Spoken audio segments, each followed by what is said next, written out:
Audio del video.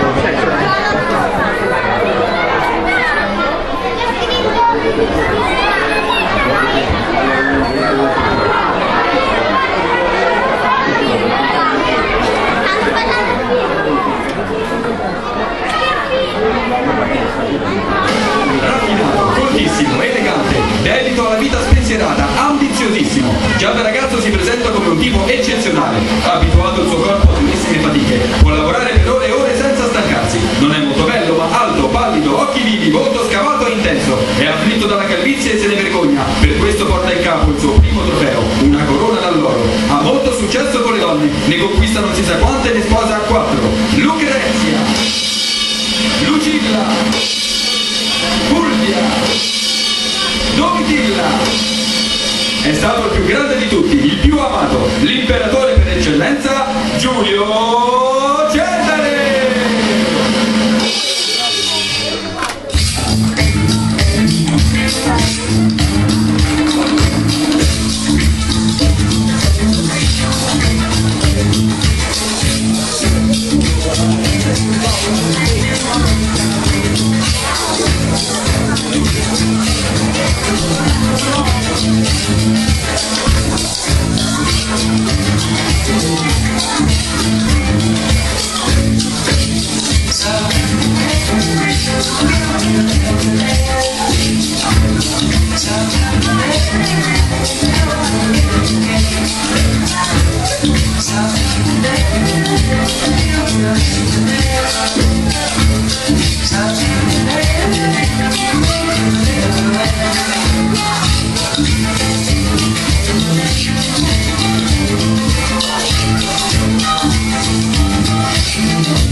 Splendida giornata!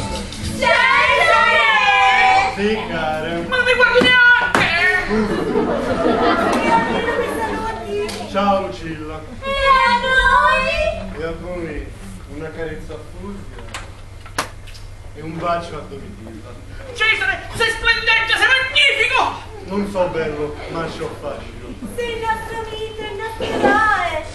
Mi adorano. Cesare, sei bellissimo, furbissimo, bravissimo, fortissimo! Io piace. Cesare, come te non c'è nessuno, tu sei l'unica al mondo! Basta, ho capito e vi ringrazio.